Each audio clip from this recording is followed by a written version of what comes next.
The Tom Woods Show, episode 1365. Prepare to set fire to the index card of allowable opinion. Your daily dose of liberty education starts here. The Tom Woods Show. Folks, I really hope you'll be vacationing with me this July in Alaska aboard the Contra Cruise. Bob Murphy and I are hosting the Libertarian event of the year. Alaska's on your bucket list, you know that, and what better way to visit than with a great crew of like-minded, wonderful folks, headlined by our special guests Gene Epstein and Brad and Deidre Berzer. Grab your cabin over at contracruise.com. And remember, Bob Murphy and I will be doing a live debate that will not be made available to the public, with Gene Epstein moderating. You've got to reserve that cabin. Head over to contracruise.com and we'll see you there. Hi, everybody. Tom Woods here. Before I dive into my topic for today, just a quick note about a couple of upcoming episodes you're going to enjoy. I've got David Stockman coming back on the program. He's got a new book we're going to talk about the Trump economy. And Patrick Moore of Greenpeace. You remember him? We had him on in the past, and he's been pretty outspoken these days against the Green New Deal. So it'll be great to get him back on the program. We got some good stuff coming up. You're really going to enjoy it. This weekend, we got a bonus episode that I promised you coming out that you'll definitely enjoy. If you like any of my Catholic stuff, and if you like our conversations about political, Catholic politics, more or less, church politics, it's a good conversation with Roger McCaffrey, one of my favorite guests on any topic, pretty much. And then the other thing I want to mention before I dive in here is, if by any chance anybody listening to this program happens to work for YouTube, I have an issue that nobody seems to be able to resolve, and they've more or less given up trying to help me, but it's a real issue, and it should take 3 seconds to resolve, and I can't get anybody to help me. Now, you may say, Woods, how naive. Nobody at these big platforms is going to contact you. That's not so. I had a very similar situation. I don't want to mention which one it was, with one of these major platforms, and I made a general appeal, and somebody stepped forward and said, yeah, I work there. What can I do for you? And I said, well, this is the problem I'm having. And they said, oh, yeah. And they fixed it within a day. So given that I have a whole bunch of you out there listening, I just thought I'd give it a shot. If you are with YouTube, I really could use some help with what I'm sure will seem to you like a basic thing, but they cannot explain it. They can't take care of it for me. So to reach me, let's see, I don't want to use my regular email address. Let's say you should write to me at bonuses@tomwoods.com. We'll use that account. Write to me at bonuses@tomwoods.com and put YouTube in the subject line, and I would appreciate that. All right. I guess I'm talking about the 3x5 card of allowable opinion today, and I'm going to start with something that happened to me. And I talked myself into this topic at the end of yesterday's episode, and then all through the day yesterday, I was talking myself back out of it again, and then here we are again, and it looks like I'm doing it. So I'm going to start with this, and then we'll just see where it takes us. But what's interesting about this, of course, is not the particulars. It's not, Woods had a run-in with some jerk on Twitter. I mean, obviously, I don't talk about stuff like that unless there's a larger issue at stake. So on Twitter, I have a lot of back and forths with people, and some of them are memorable because they are real issues. And they are, a lot of times, very, very common misunderstandings of what we believe.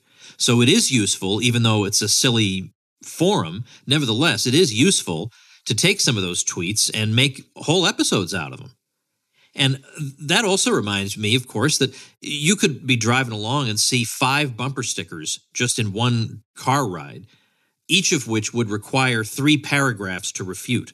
So a lot of times you can write a tweet and it takes 2 book chapters to refute it. That's just the nature of the way this works, that oftentimes, or generally, the world is more complicated than a bumper sticker, and it takes, just to say something about the rich or to say something about Bernie Sanders or whatever is very easy to say in one sentence. But the assumptions behind it, the implied history, the implied understanding of how the world works, just all wrong. And it takes a long time to unpack and refute it. And incidentally, I happen to think there's a reason that most cars you see that are covered in bumper stickers, you know how you drive along, you see a car with a bumper sticker, maybe 2 bumper stickers. But then every now and then you see a car with 100 bumper stickers on it. 9 times out of 10, if not 99 times out of 100, these are all left-wing bumper stickers. Okay, when you have the car that is covered in bumper stickers, this is nearly always a left-wing person. I don't think that's a coincidence. I think it's because now I'm not talking about really smart people on the left, and you can find such people, and some of them can be very interesting to read. But I'm talking about the average run-of-the-mill left liberal. That person is the sort of person whose car is covered with these. Okay, when you see a car covered in bumper stickers, the stickers tend to be all left liberal bumper stickers. And I don't think that's a coincidence. I think the reason is that is the way they look at the world. They do think that everything can be reduced to a single sentence. And of course, what accompanies that is this righteous moralizing. Because things are so simple, why, I can reduce them to a simple bumper sticker. It becomes easy to divide the world into the wicked and the virtuous. Because look, this is so simple. I've summarized, give everybody X. I put it there in one bumper sticker. Why can you not see that? It must just be sheer perversity. But what if you believe rather that the world is more complicated than that and can't be reduced to a series of bumper stickers? Well, this is not even considered. It must just be that you're such a moral reprobate, you can't see the logic in a one-sentence or one-phrase summation of an issue. So I think it's because they have a childish, I don't mean childlike, which can be kind of sweet and endearing now and again, but childish view of the world, that everything's simple and society is not complicated and there are absolutely no unintended consequences of violent intervention into society. Yeah, let's just have bumper stickers that tell you, well, do this, do this, do this.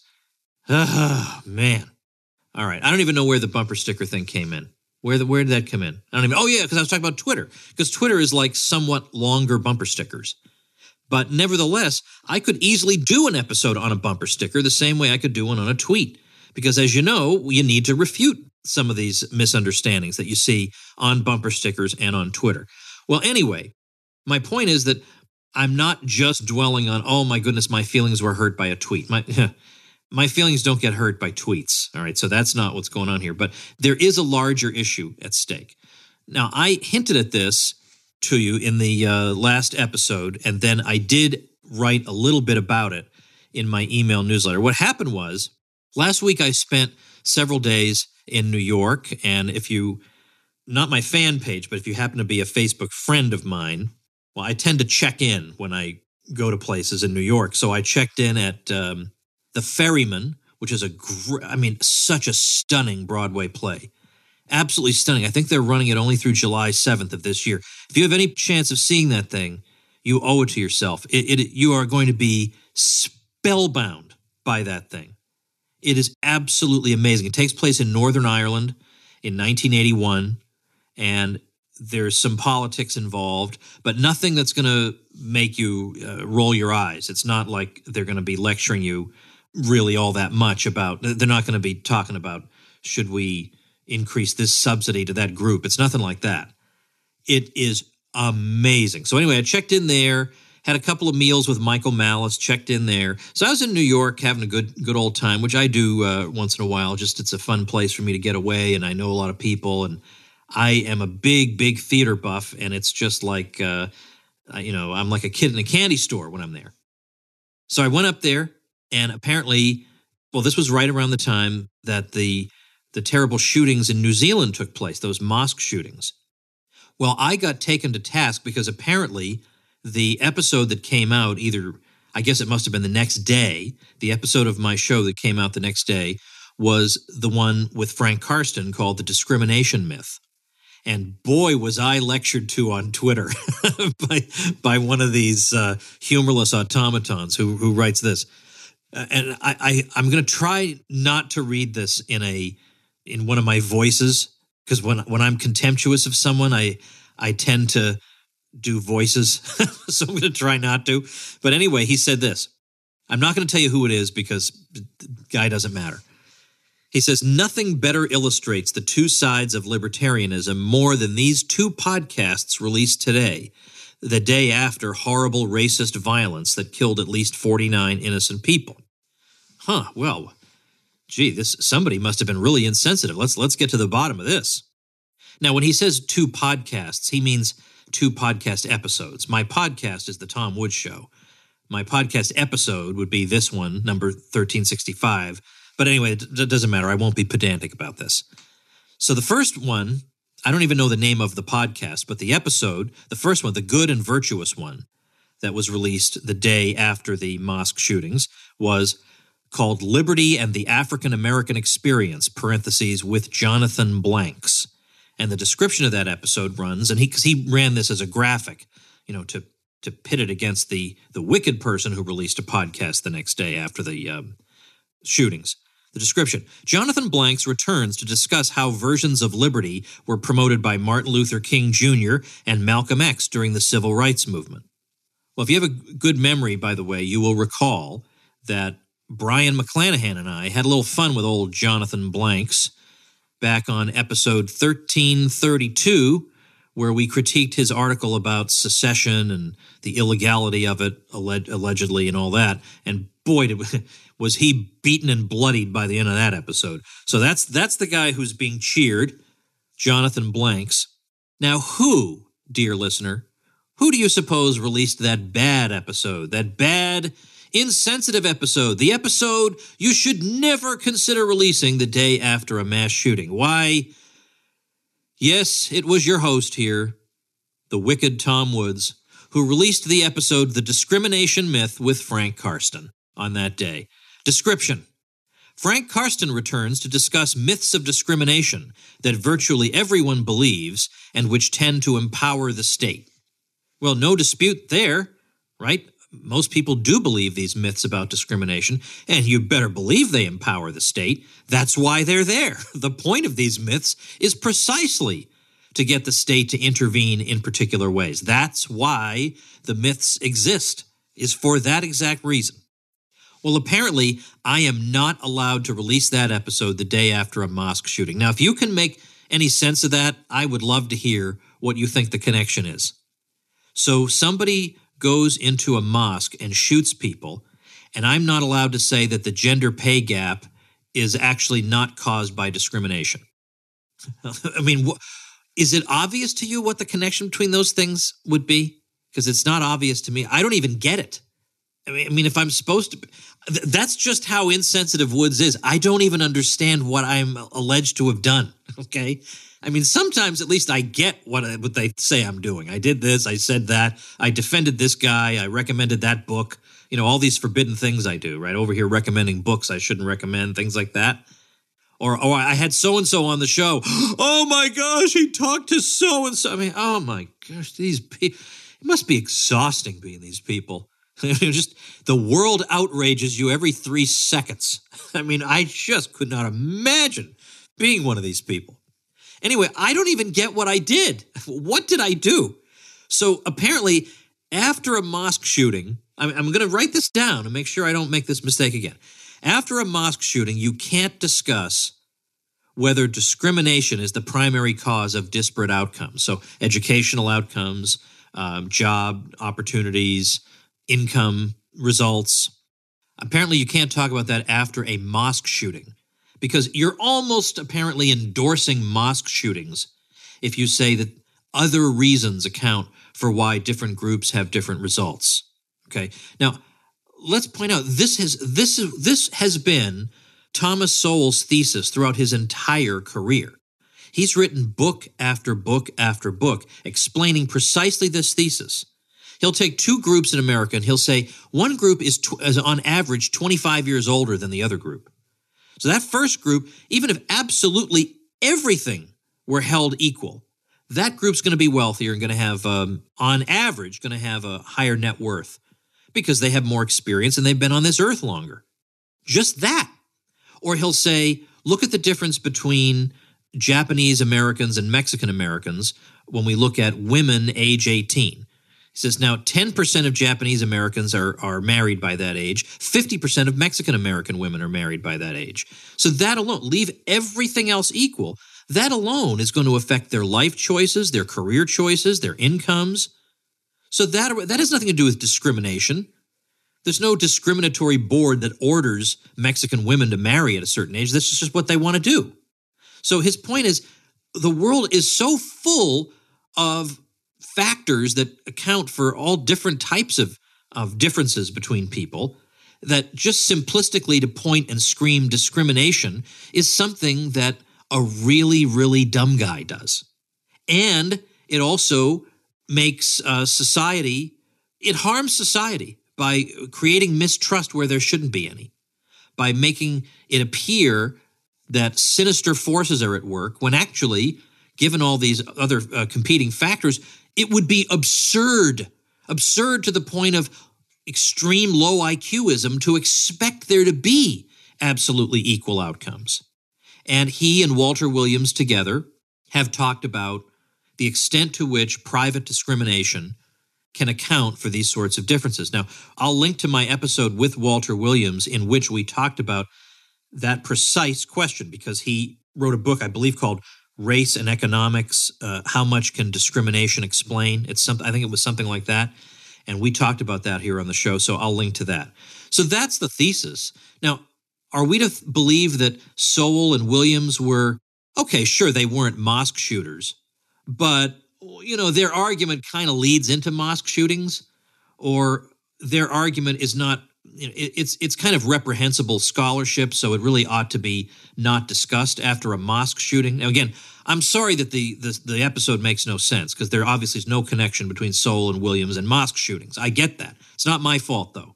These are the sorts of people who come after me. I sometimes wonder, what would it be like to have non-insane people attacking me? It would be interesting for a change of pace.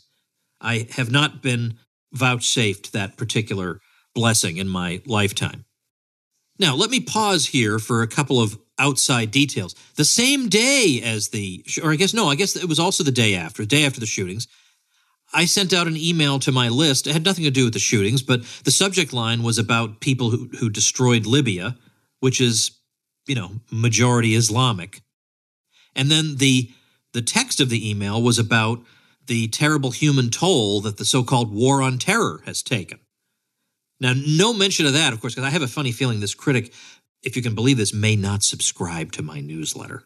So this is another demerit on the part of this critic. Does not subscribe to the Tom Woods newsletter that you folks all subscribe to, which you can subscribe to by going to againstthemob.com, which is your homework assignment. Go to againstthemob.com, sign up, and you'll be on the legendary list, and you get a free ebook, of course. So there's that thing. There's, on the other hand, Woods did write this letter on that day. Wonder about that. But also, let's bear in mind, let's suppose this was a terrible, terrible thing for me to have done. And obviously it wasn't. You'd have to be a mental defective to think there was anything terrible about it. But when I go out of town, I line up all the episodes in advance, and then I go on my trip. So I recorded that episode with Frank Karsten down here in Florida, and then it got released while I was walking around town in New York City. I'd totally forgotten about it. I was having lunch with Michael Malice at that very moment. None of this was even on my radar. Well, this episode number is coming out on... I already did that. Now I'm going to take some time off and relax. But again, even if that hadn't been the case, I wouldn't have changed a thing. Now, so-called left libertarians generally don't criticize Thomas Sowell because they know they would never get away with it. They know that most libertarians love Thomas Sowell and his work is just top-notch. But if you're white and you repeat Sowell's arguments, then apparently you are insensitive to mosque shootings. Because to argue that the world is more complicated than, well, if there are differences between groups, it must be because there's discrimination against one group. Sowell so demolishes that. I mean, you would feel like a complete moron for believing that after you read his books. But you're not allowed to say that, apparently, unless you're Sowell himself. And incidentally, if you listen to that episode, and by the way, our friend, the chairman of the Libertarian National Committee, I won't mention his name, you know who he is, he liked this tweet by this critic of mine. That Woods, he's just not my kind of libertarian. Okay, well, the feeling is mutual. But, of course, naturally, he never even listened to the episode. Because what we said in the episode was that official state policy has far more systemic and detrimental effects on minorities than private discrimination does. I thought that was the mainstream libertarian position. I thought that was it, that the state doesn't have to actually say, okay, this particular facility is reserved for white people and this one is reserved for black people. It doesn't have to be openly racial in its stated intent, but it can have a racial impact. So whether it's anything like the minimum wage, which then pours more people into the job market to compete with the most disadvantaged people, or occupational licensing in some cases, clearly and obviously hurts the most vulnerable and minorities in particular. So we went in and we went and talked about that. And so apparently that's insensitive. So now I can't even say that state policy can have a disparate racial impact. Like, I can't even say that, because apparently what I'm supposed to say is, the state, but really it's white bigots who are the problem. Well, I don't believe that. I don't think that is the case. I don't think that's the cause of why there are, certainly it's not, sexism is not the reason that you have the so-called gender pay gap. That has nothing to do with it whatsoever. And I'm not going to be budged on that. I've talked about that on the show. And likewise, as I say, I think the existence of private discrimination in an age of affirmative action is not the explanation for what's going on. But as I say, I do think there are some policies that can, in fact, have a disparate impact on racial minorities that are state-imposed. Again, I don't get what's insensitive about that. I think the guy just didn't listen. He just looked at the title and thought, oh, that Woods, he's such a meanie. Why would he do this? He's just so terrible. Let me go smear him. And then like a fool, the chairman of the Libertarian Party goes and clicks like on it. So in effect saying, you can't say the state harms minorities, which is what we did say. Well, anyway, I don't want to limit this episode just to that ridiculous situation. So let me say a little something about something else that happened last week. And I actually wrote a little something about this too. And now as I am sitting down, I see that Lou Rockwell actually is running it over at LouRockwell.com. It was originally appeared in my newsletter. And that just has to do with this ongoing phenomenon of Tulsi Gabbard. It was interesting to get Stephen Walt's opinion on her in a recent episode. But she was on with Stephen Colbert. And now it's true that Colbert allowed her to explain herself and give her answers. So it's not like it was a cable TV news program. I'll grant him that. But, okay, big whoop.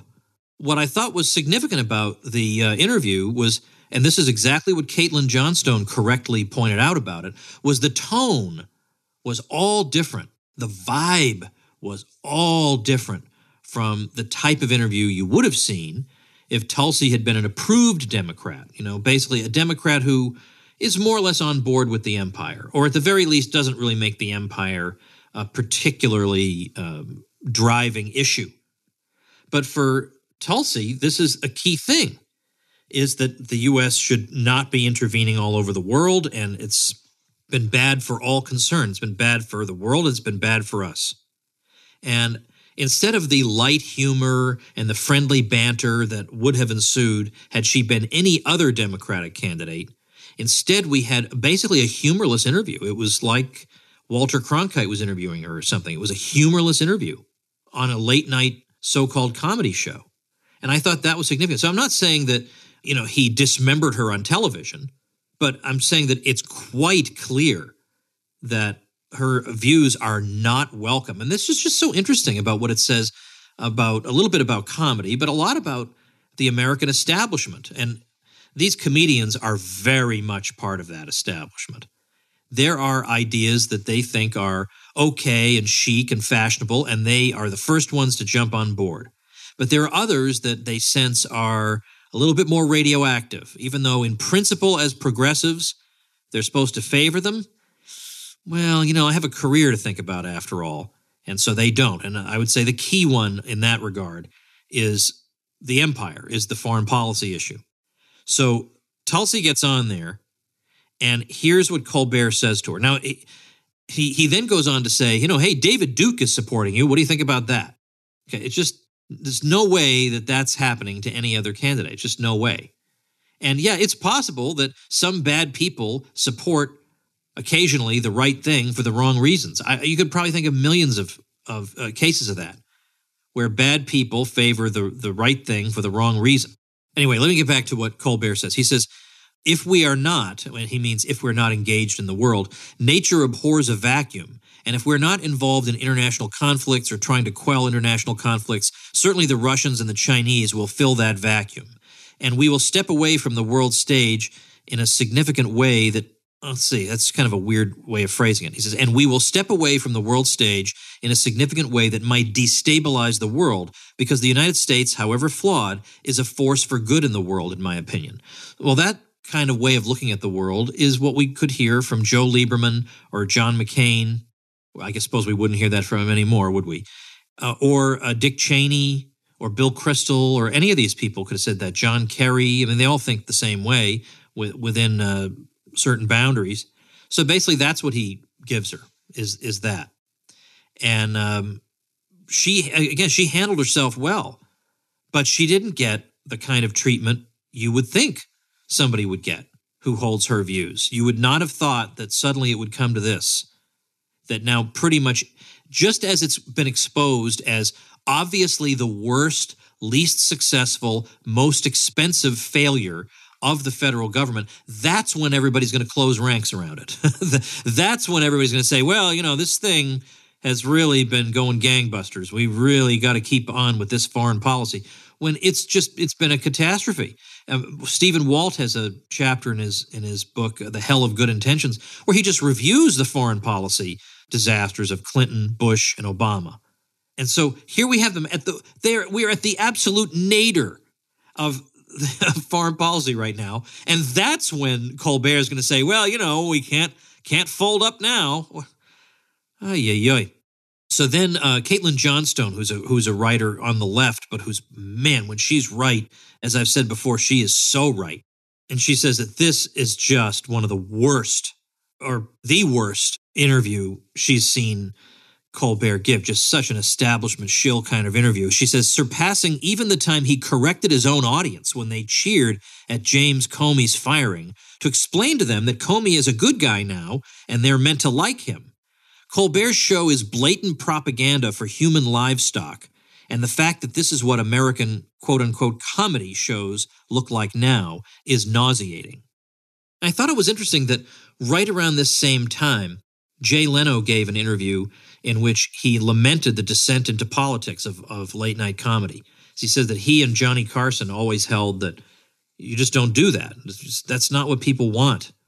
That's not what they're looking to you for. They're looking to you for entertainment. And if you're going to tell political jokes, just be equal opportunity jokester, and you leave them guessing. And remember how Jay Leno treated Ron Paul back in the 2008 campaign. I guess midway through or toward the end, there was a Fox News. I think it might have been in January of 2008, where Fox News excluded Dr. Paul from a debate, just outright excluded him.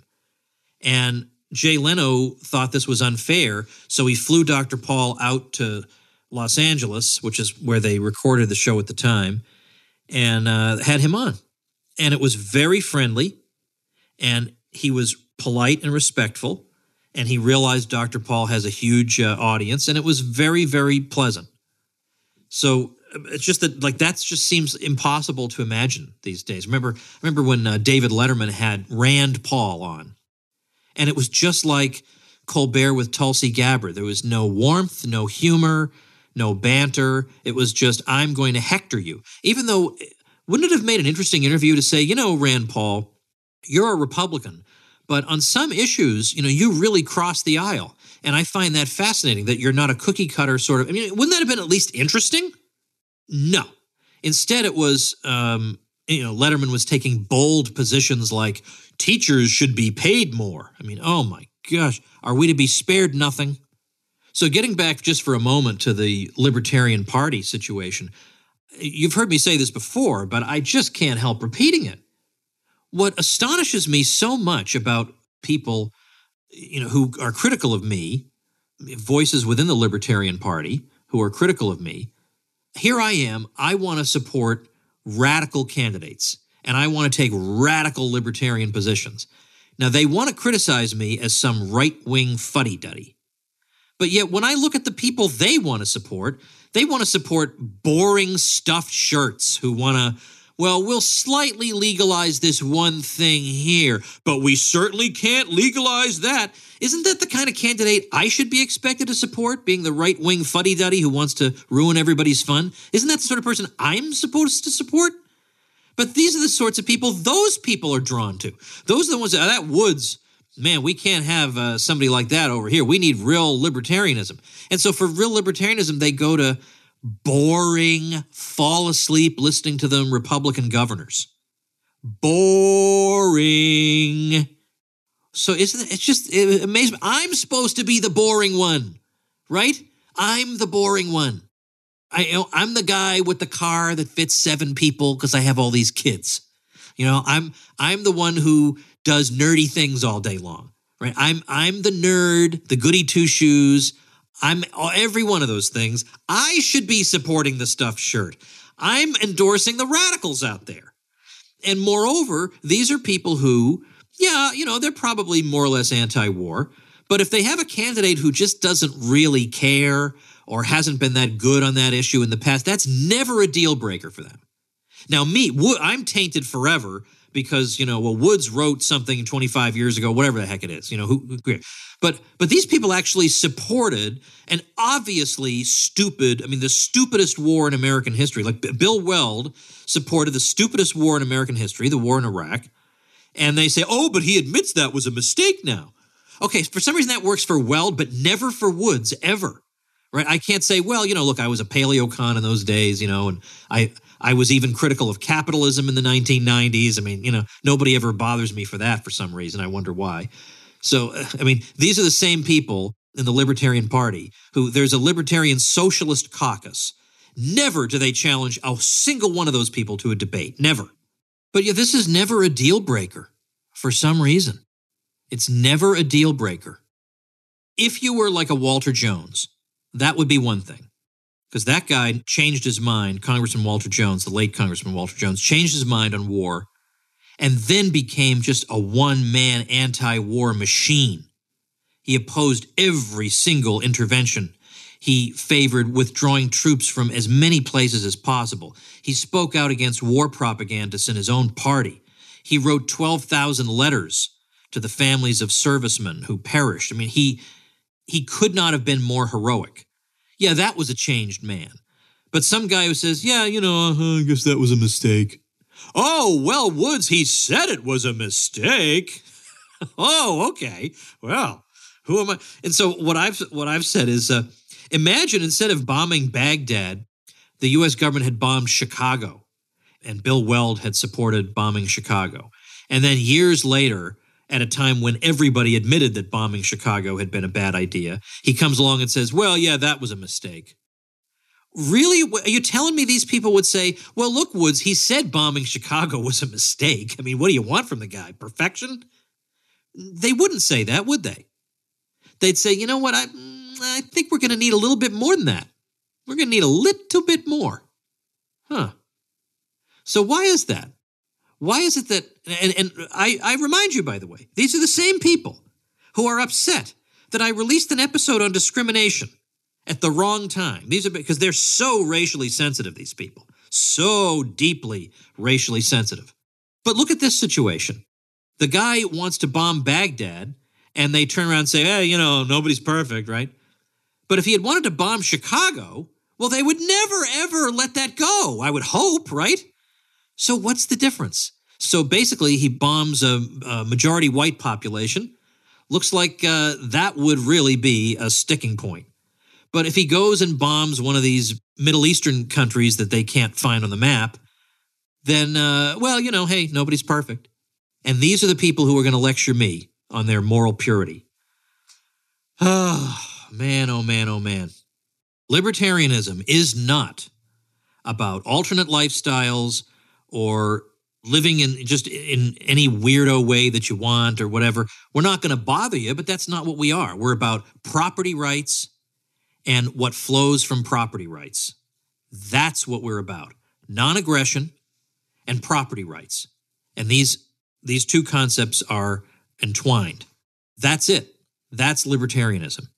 The trouble is we have a lot of people who start with, well, these are the sorts of things I personally would like to do, so then let me come up with some grandiose rationalization for things I'd like to do. That's not what we're about. It's private property. It's the division of labor. It's peace. It's all these things that flow from the non-aggression principle and self-ownership. That's what it is. It's not any of your pet projects. None of that. You can do those things as a libertarian in your spare time, but you're not being a libertarian. You're not doing it qua libertarian. And if we could get this through our heads, then we'd have a lot less libertarian infighting. We could just get back to basics. And as we wrap up, let's go back to that initial tweet that caused the whole problem. It ends with this. After having made this distinction between the two types of libertarianism, quote, think long and hard about which kind of libertarianism you want to stand behind and support, unquote. Well, I hope you will think long and hard about that, and I hope you will think that the kind of libertarianism I promote, which is just libertarianism, is indeed worth your support, because I would surely welcome it over at supportinglisteners.com. And with that, let me leave you with a new website you can tell was started by a Tom Woods Show listener, because it's called eyeontheempire.com. EYE, of course, eyeontheempire.com. There is a lot of content on this thing. It's updated a lot with a lot of fresh news from a libertarian perspective. There's also a podcast, Eye on 2020, looking at the 2020 election and also the news leading up to the election in 2020 that you guys will really, really enjoy. So give this one a try. Check out eyeontheempire.com, and I'll link to that at tomwoods.com/1365. Make sure you take advantage of what I'm doing for you folks in giving publicity to your website or blog and welcoming you into my private bloggers group where we have a really good mutual help community and some other great bonuses. You just got to get your hosting through my link and you get all these nice bonuses. So the way to do that is to visit tomwoods.com/publicity. Thanks for listening.